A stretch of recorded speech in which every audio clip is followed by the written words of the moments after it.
ரமலான் மாதத்தோட 5வது நாள்ல நம்ம எல்லோரும் இணைஞ்சிருக்கோம். இந்த 5வது நாள் நம்ம ஆன்மீக பயணத்துல ஒரு முக்கியமான திருப்பு முனைனே சொல்லலாம். வாங்க இன்னைக்கு அதை பத்தி கொஞ்சம் ஆழமா பார்க்கலாம். அப்படியா? 5 நாள் நோன்பு முடிஞ்சிருச்சு. ஆரம்பத்துல இருந்த அந்த சின்ன சின்ன சவால்களை எல்லாம் தாண்டி வந்தாச்சு. சரி, இப்ப அடுத்து என்ன? நம்ம பயணத்தோட அடுத்த கட்டம் எப்படி இருக்கணும்? இதுதான் நாம இன்னைக்கு யோசிக்க வேண்டிய ரொம்ப முக்கியமான கேள்வி. பாருங்க, இந்த 5வது நாளுங்கிறது சும்மா இன்னொரு நாள் கிடையாது. இது ஒரு புது ஆரம்பம். நம்ம உடல் ரீதியான மாற்றங்கள்ல இருந்து இப்போ ஆன்மீக ரீதியா இன்னும் ஆழமா போறதுக்கான ஒரு முக்கியமான கட்டம் இது. முதல் 4 நாள்ல நம்ம உடம்பு இந்த பசிக்கும் தாகத்துக்கும் ஓரளவுக்கு பழகிருக்கும் இல்லையா? இப்போ அந்த உடல் சோர்வு கொஞ்சம் கொஞ்சமா குறைய ஆரம்பிச்சிருக்கோம். அதனால நம்ம முழு கவனத்தையும் நம்ம ஆன்மா மேல திருப்ப இதுதான் சரியான வாய்ப்பு. இனிமே முழுமையா வழிபாடுகள்ல ஈடுபடலாம். சரி, ஆன்மீகத்துல கவனம் செலுத்துறதுனா என்ன பண்றது? அதுதான் அமல், அதாவது நல்ல செயல்கள். இந்த நாள்ல நாம குறிப்பா என்னென்ன நல்ல செயல்கள் மேல கவனம் செலுத்தலாம்னு இப்ப பார்க்கலாம். இதுக்கு ஒரு 3 முக்கியமான படிகள் இருக்கு. 1 குர்ஆன் ஓதுறது, 2 துஆ செய்யறது, 3 தர்மம் பண்றது. இந்த 3 தான் நம்ம 5வது நாள் ஆன்மீக பயணத்துக்கு ஒரு ஃபவுண்டேஷன் மாதிரி அமைய போகுது. வாங்க ஒவ்வொன்றா என்னன்னு பார்க்கலாம். முதல்ல குர்ஆன் ஓதுறது. தினமும் கொஞ்சமாச்சும் ஓதுறத ஒரு பழக்கமா வச்சுக்கிறது ரொம்ப ரொம்ப நல்லது. இந்த 5வது நோன்புல குர்ஆனோட 5வது பாகம், அதாவது 5வது ஜுசுவை முடிக்க முயற்சி பண்ணலாமே. இது ஒரு நல்ல இலக்கா இருக்கும். அடுத்து துவா. அதோட சக்தியே தனிதான். குறிப்பா நோன்பு துறக்கிறதுக்கு, அதாவது இஃப்தாருக்கு கொஞ்ச நேரத்துக்கு முன்னாடி கேட்குற பிரார்த்தனைகளுக்கு ஒரு தனி சிறப்பு இருக்கு. அந்த நேரத்துல நம்ம கேட்குற துவாக்கள் கண்டிப்பா ஏற்றுக்கொள்ளப்படும் சொல்லப்படுது. சரி, அந்த நேரத்துல யாருக்காக பிரார்த்தனை செய்யணும்?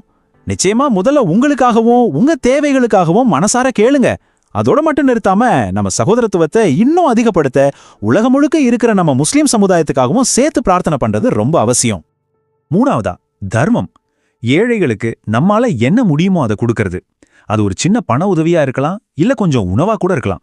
நீங்க என்ன கொடுக்குறீங்க, எவ்வளவு கொடுக்குறீங்கிறத விட கொடுக்கணும்னு நினைக்கிற அந்த எண்ணம் தான் இங்க ரொம்ப ரொம்ப முக்கியம்.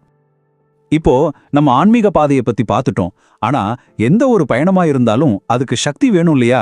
அந்த சக்திக்கு ஆதாரம் நம்ம உடல் ஆரோக்கியம்தான். சோ அதை எப்படி பார்த்துக்கலாம்னு இப்ப பார்ப்போம். நம்ம உணவு பழக்கத்தை 2ஆ பிரிச்சுக்கலாம். 1 சஹர் நேரம், அதாவது அதிகாலை உணவுல நாள் முழுக்க நமக்கு எனர்ஜி கிடைக்கிறதுக்காக நார்ச்சத்து, புரோட்டீன் அதிகமா இருக்கிற உணவா பார்த்து எடுத்துக்கணும். அதே மாதிரி இஃப்தார் முடிச்சதுலேருந்து மறுபடி சஹர் வரைக்கும் உடம்புல நீர்ச்சத்து குறையாம பார்த்துக்க அப்பப்போ கொஞ்சம் கொஞ்சமா தண்ணி குடிச்சுக்கிட்டே இருக்கணும். இது ரொம்ப முக்கியம். நல்ல செயல்கள், ஆரோக்கியம்னு எல்லாத்தையும் பார்த்துட்டோம். ஆனா இது எல்லாத்தையும் தாண்டி நோம்போட உண்மையான ஆழமான அர்த்தம்னு ஒன்று இருக்கு இல்லையா? அது என்னன்னு தான் இப்ப நம்ம தெரிஞ்சுக்க போறோம். இப்போ சொல்ல போறது தான் இதுலயே ரொம்ப முக்கியமான விஷயம். இந்த வரிய நல்லா கவனிங்க. நோம்புனா சும்மா பசியோடும் தாகத்தோடும் இருக்கிறது மட்டும் கிடையாது. அது நம்ம நாவையும் நம்ம மனசையும் கெட்ட வார்த்தைகள், கெட்ட எண்ணங்கள்ல இருந்து பாதுகாக்கிறது தான் உண்மையான நோன்பு. இன்னும் சிம்பிளா சொல்லணும்னா, நோன்புங்கிறது வெறும் உடம்ப கட்டுப்படுத்துறது இல்ல. அதை நம்ம வார்த்தைகளுக்கு நாமளே போட்டுக்கிற ஒரு ஒழுக்கம். நம்ம மனசுக்குள்ள வர்ற தேவையில்லாத எண்ணங்களுக்கு எதிரான ஒரு கேடயம். நாம குர்ஆன் ஓதுறது, துஆ கேட்கறது, தர்மம் பண்றது எல்லாமே இந்த ஒழுக்கத்தை வளர்த்துக்கிறதுக்கு தான். அதனால நல்ல ஞாபகம் வச்சுக்கோங்க, இந்த 5வது நோன்புல நீங்க எடுக்கிற ஒவ்வொரு சின்ன முயற்சியும், செய்யற ஒவ்வொரு நல்ல காரியமும் உங்களை இறைவன் கிட்ட இன்னும் நெருக்கமா கொண்டு போறதுக்கான ஒரு முக்கியமான படி. கடைசியா உங்ககிட்ட ஒரு கேள்வி. இன்னைக்கு நீங்க கத்துக்கிட்ட, உணர்ந்த இந்த ஆன்மீக பாடங்களை, இந்த ஒழுக்கத்தை ரமலான் முடிஞ்சதுக்கு அப்புறமும் உங்க தினசரி வாழ்க்கையில எப்படி கொண்டு போக போறீங்க? இதை பத்தி கொஞ்சம் யோசிச்சு பாருங்க.